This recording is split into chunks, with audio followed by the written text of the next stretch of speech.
ফেনীতে বন্যার ভয়ঙ্কর রূপ। লোকালয় আর নদী আলাদা করা কঠিন হয়ে পড়েছে। স্বজনদের উদ্ধারের আকুতিতে ভারী পরিবেশ। প্রত্যক্ষদর্শীরা জানান মরদেহ ভেসে যাচ্ছে পানিতে। এ নিয়ে আরও জানাচ্ছেন সহকর্মী মনিরুল সোহাগ।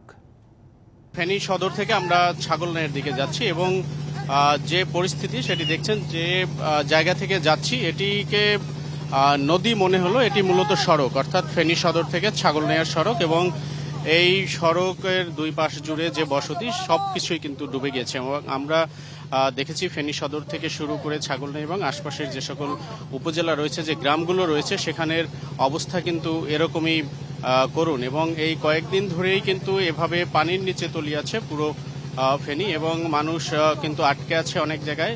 এই পরিস্থিতিতে নতুন মোকাবেলা করতেছি। আমাদের কোনো পূর্ব প্রস্তুতি ছিল না। ফেনীতে এইটা সবচেয়ে বড় ভয়াবহ বন্যা। মানুষের পূর্ব প্রস্তুতি থাকলে মানুষের যে আজকে আর্তনাদ, মানুষ যে আজকে এই লাশ বাঁচতেছে, সেবা পাচ্ছে না, এগুলো হতো না। চারটা ট্রলার নিয়ে আসছি। ফেনীর যে পরিস্থিতি, আমার যতটুকু বয়স হয়েছে, আমার মনে হয় না এই বয়সে এরকম পানি দেখছি। মানুষের খুবই হাহাকার। যতটুকু পরিমাণ আমরা হেল্প করার দরকার করতেছি। ব্যাপারটা এমন দাঁড়িয়েছে হচ্ছে নদী কিংবা হচ্ছে কি আপনার লোকালে কোনো কিছু আমরা আইডেন্টিফাই করতে পারছি না। এবং আমরা পুরো ছাগলনাইয়া থেকে শুরু করে আজকে দেখা যাচ্ছে ফেনীতে পর্যন্ত আমরা কোথাও নেটওয়ার্ক পাচ্ছি না, কোথাও যোগাযোগ করবার সুযোগ পাচ্ছি না।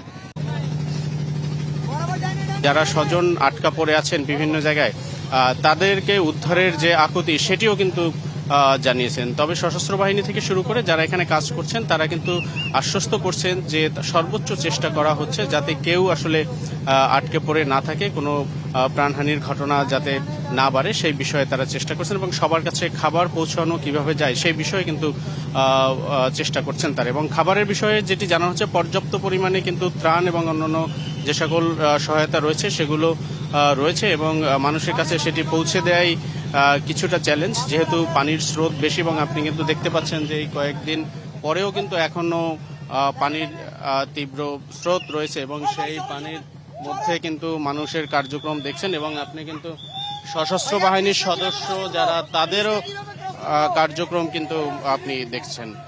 তো সব মিলে আসলে পুরো বাংলাদেশ ফেনীর সাথেই রয়েছে। ফেনীর দুর্গত যে মানুষ রয়েছেন তাদের সাথে রয়েছেন, এবং যারা পেরেছেন তারা উপস্থিত হয়েছেন সশরীরে, এবং যারা উপস্থিত হতে পারেননি তারা আসলে নানাভাবে সহায়তা করছেন। তবে একটি বিষয়ে প্রতিবাদ জানিয়েছেন সবাই, যে আসলে যেভাবে এই পানি এসেছে পুরো ফেনীকে ডুবিয়ে দিয়েছে, সেই পানি ছাড়া সেটি আসলে শুধুই যে প্রাকৃতিক কোনো দুর্যোগ বা অতিবৃষ্টির কারণেই এই পরিস্থিতি হয়েছে সেটি নয়। অনেকেই অভিযোগ করছেন যে এটি আসলে একটি রাজনৈতিকভাবেও আসলে এই দুর্যোগ তৈরি করা হয়েছে পরিকল্পিতভাবে, এবং প্রতিবেশী রাষ্ট্রের প্রতি আহ্বান জানানো হয়েছে যাতে প্রতিবেশী দেশের মানুষের প্রতি যাতে তাদের সহানুভূতি এবং তাদের যে সৌহার্দ্য সেটি যাতে তারা সবসময় বজায় রাখেন। তো ফেনী থেকে এই ছিল আসলে বন্যার যে পরিস্থিতি, সেটির এই মুহূর্তের খবর।